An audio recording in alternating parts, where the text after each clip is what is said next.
Hi, I'm Nolan. Before I continue, please like and subscribe. One click from you means more stories can be shared. Help us reach 1,000 subscribers and make a difference. Let's begin. I've been working as a software developer for the past 6 years, living pretty much within my means. Never been one for flashy stuff. My apartment's decent, but nothing special, and I drive a reliable Honda that's paid off. I always thought I was doing everything right financially.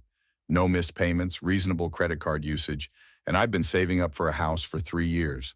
Unlike me, my brother Derek has always been the golden child. My parents, Robert and Linda, have always treated him like he could do no wrong. Nolan, why can't you be more like your brother?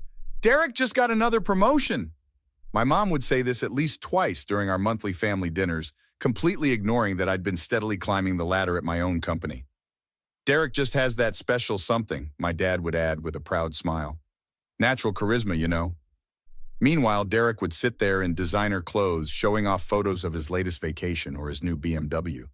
I never understood how he afforded it all on a sales rep salary, but I figured he was just terrible with money and maxing out credit cards. Last month, I finally had enough saved for a down payment on a modest house. I was excited to meet with the realtor and get pre-approved for a mortgage. "I'm sorry, sir. Your application has been denied," the mortgage officer said over the phone. "What? There must be some mistake. I have excellent credit. I suggest you speak with our loan officer." The next day, I sat across from Vanessa, who had a concerned look on her face as she reviewed my file. "Your credit score is 520, Nolan. That's not good." "That's impossible. I've never missed a payment in my life." She turned her computer screen toward me.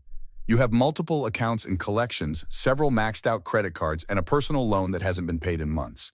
Total debt of about $93,000. My stomach dropped. Those aren't mine. I only have one credit card with a $5,000 limit that I pay off monthly. "Well, according to this, you have 5 credit cards and 2 personal loans." I left Vanessa's office in a daze and immediately requested my credit reports. When they arrived 2 days later, I nearly threw up. There were accounts from Capital One, Chase, Discover, and 2 personal loans, all in my name, all with addresses I recognized, my parents' address.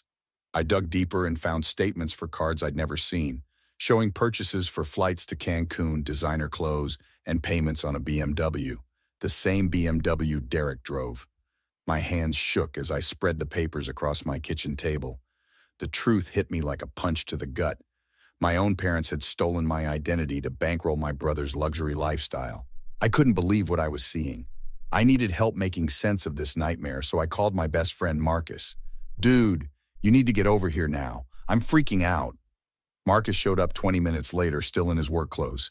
His jaw dropped as I spread out the credit statements across my kitchen table. "Holy crap, Nolan, these are all in your name, but this address?" "Yeah, my parents' house. And look at the phone number on the applications." Marcus whistled. "That's your mom's cell. Man, this is identity theft. You know that, right?" "I know, but they're my parents. I need to understand why before I do anything drastic." We spent hours documenting everything. There were charges for Derek's BMW payments, flights to Cancun, Vegas, and Miami, purchases at Gucci and Louis Vuitton, and even payments for a fancy gym membership. "Remember when Derek posted those beach photos from Tulum? Look at these hotel charges, same dates. And that watch he was flashing at Christmas? $3,000 at Rolex right here," Marcus pointed at another statement. The next day, I drove to my parents' house unannounced. My hands trembled on the steering wheel. When I pulled into the driveway, I saw Derek's BMW parked there, Sunday family dinner that I'd skipped for the first time in years. I walked in without knocking. They were all sitting around the dining table. "Nolan, what a surprise! Grab a plate, your mom made pot roast," my dad said cheerfully. I slammed the stack of credit statements on the table. "Can someone explain why there's $93,000 of debt in my name that I never created?" The room went silent. Derek looked confused, but my parents exchanged a guilty glance. "What are you talking about?" Derek asked. "Your BMW, your trips, your designer clothes, all bought with credit cards in my name?" My mother's face drained of color. "Nolan, honey, we were going to tell you eventually. We just needed to help Derek get established." "Established? By destroying my credit? By committing fraud?" My father stood up. "Now hold on. This was for the family. Derek needed these opportunities to network and build his career. You wouldn't have missed the money with your stable job."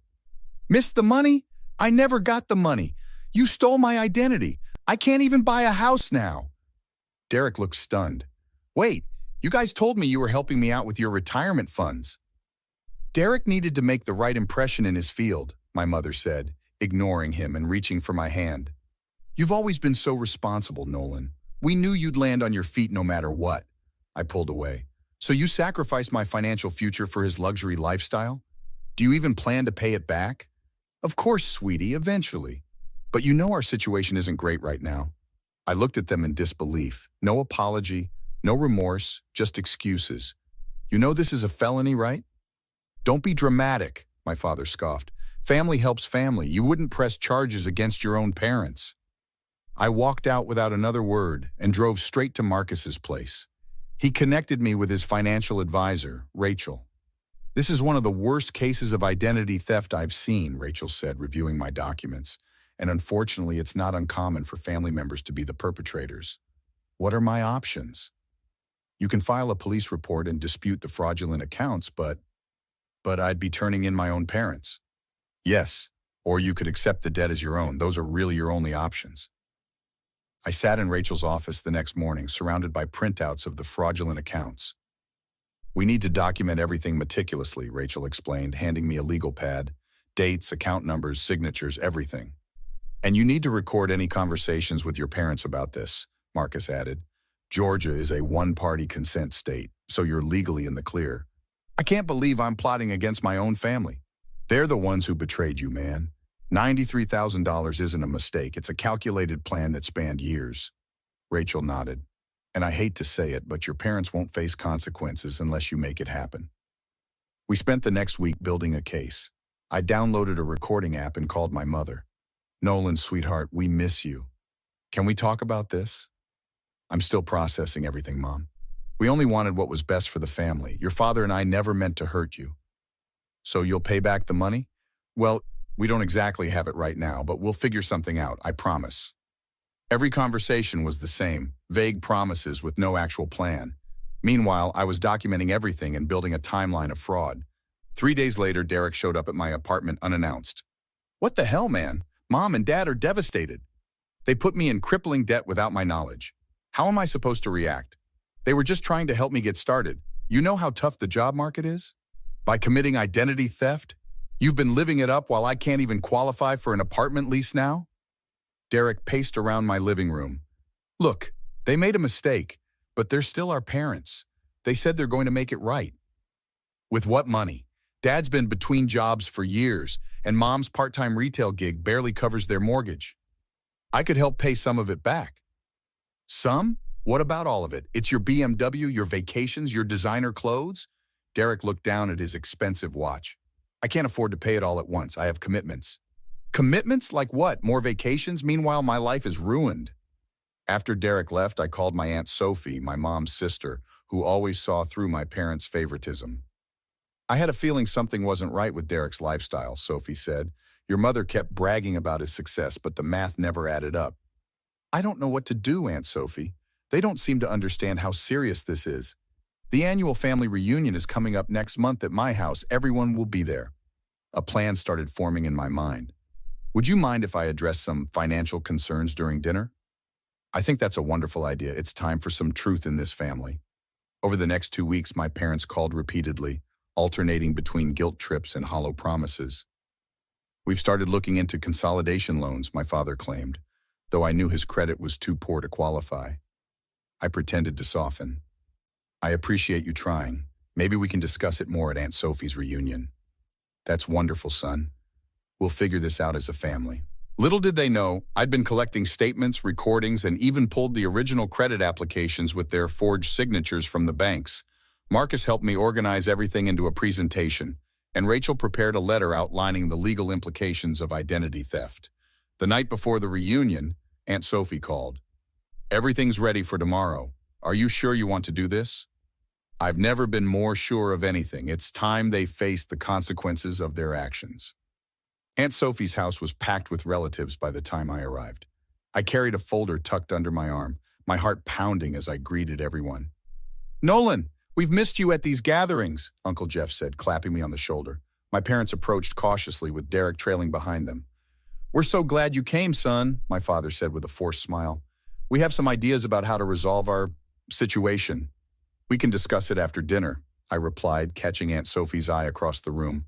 She gave me a subtle nod. During the meal, conversations flowed around college plans for cousins and vacation stories until Aunt Sophie cleared her throat. Before dessert, Nolan has something important to share with the family. The room quieted as I stood up, placing my folder on the table. I recently discovered something disturbing. For the past 5 years, someone has been opening credit cards and loans in my name without my knowledge. Oh dear, Grandma Ruth gasped.